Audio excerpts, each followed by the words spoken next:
সূরা আল হুজুরাত। রহমান রহিম আল্লাহ তাআলার নামে। ওহে মানুষ, তোমরা যারা ঈমান এনেছ, আল্লাহ তাআলা ও রাসূলের সামনে কখনো অগ্রণী হয়ো না এবং সর্বদা আল্লাহকে ভয় করে চলো।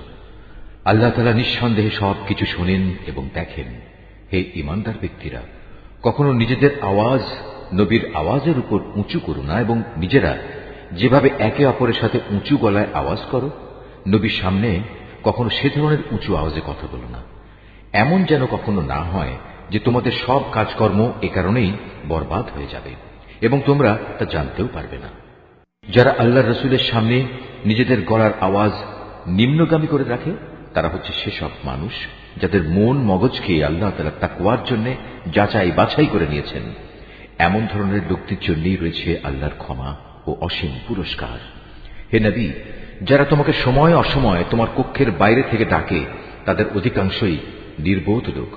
যতক্ষণ তুমি তাদের কাছে বের হয়ে না আসো, ততক্ষণ পর্যন্ত তারা যদি ধৈর্য ধরে অপেক্ষা করত, তাহলে এটা তাদের জন্য হতো খুবই উত্তম।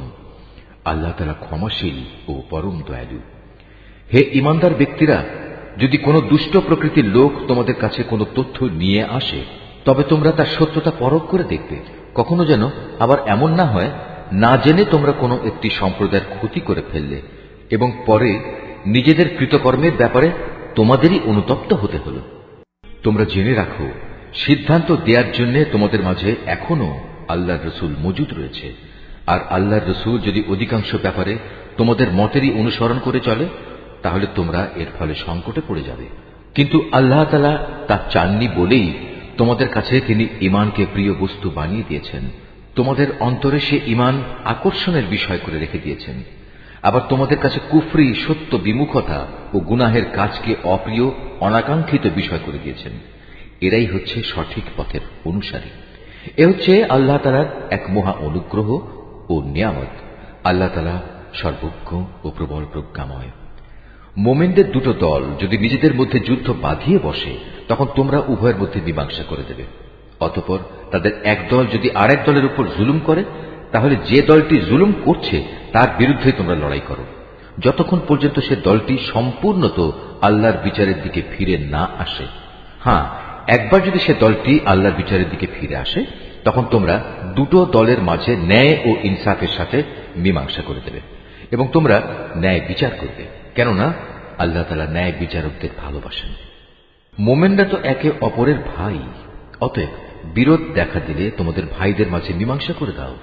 আল্লাহ তাআলাকে ভয় করো, আশা করা যায় তোমাদের উপর দয়া ও অনুগ্রহ করা হবে।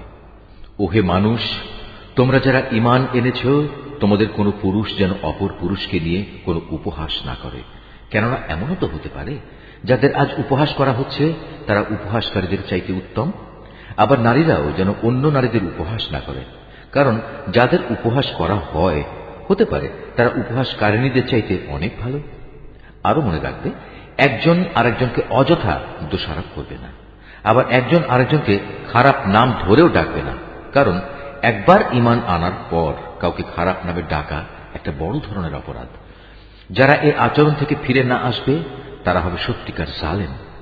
হে ঈমানদার ব্যক্তিরা, তোমরা বেশি বেশি অনুমান করা থেকে বেঁচে থাকো, কেননা কিছু কিছু ক্ষেত্রে অনুমান আসলেই অপরাধ। এবং একে অপরের দোষ খোঁজার জন্য তার পিছনে গোয়েন্দাগিরি করো না। একজন আরেকজনের গীবত করো না। তোমাদের কেউ কি তার মৃত ভাইয়ের গোশত খেতে পছন্দ করবে? আর অবশ্যই তোমরা এটা অত্যন্ত ঘৃণা করো। এসব ব্যাপারে আল্লাহকে ভয় করো। নিশ্চয়ই আল্লাহ তাআলা তওবা কবুল করেন এবং তিনি একান্ত দয়ালু। হে মানব সম্প্রদায়, আমি তোমাদের একটি পুরুষ ও একটি নারী থেকে সৃষ্টি করেছি। তারপর আমি তোমাদের জন্য জাতি ও গোত্র বানিয়েছি, যাতে করে এর মাধ্যমে তোমরা একে অপরের সাথে পরিচিত হতে পারো। কিন্তু আল্লাহর কাছে সর্বাধিক মর্যাদা সম্পন্ন ব্যক্তি হচ্ছে সে যে আল্লাহ তাআলাকে বেশি ভয় করে।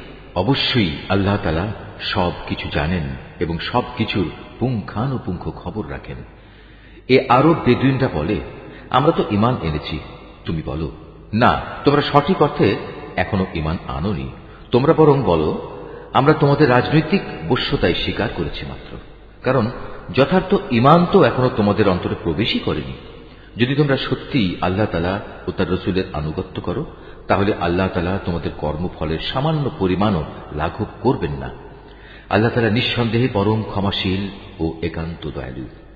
সত্যিকার ঈমানদার ব্যক্তি হচ্ছে তারা যারা আল্লাহ তাআলা ও তার রাসূলের উপর ঈমান আনে, অতঃপর আল্লাহ তাআলার বিধানে সামান্যতম সন্দেহ তারা পোষণ করে না এবং জীবন ও সম্পদ দিয়ে আল্লাহর পথে জিহাদ করে।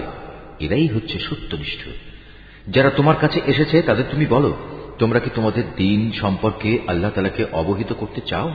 অথচ এই আকাশমণ্ডলী এবং এই জমিনে যা কিছু আছে তার সব কিছুই আল্লাহ তাআলা জানেন। আল্লাহ তাআলা সর্ববিষয়ে সম্মুখ অবগত রয়েছেন। এরা তোমার কাছে প্রতিদান চায় এজন্যে তারা তোমার বশ্যতা স্বীকার করেছে। তুমি তাদের বলো, তোমাদের বশ্যতা স্বীকার করার প্রতিদান চাইতে আমার কাছে এসো না, বরং যদি তোমরা যথার্থ সত্যনিষ্ঠ হয়ে থাকো তাহলে জেনে রেখো আল্লাহ তাআলাই তোমাদের ঈমানের পথে পরিচালিত করে তোমাদের ধন্য করেছেন।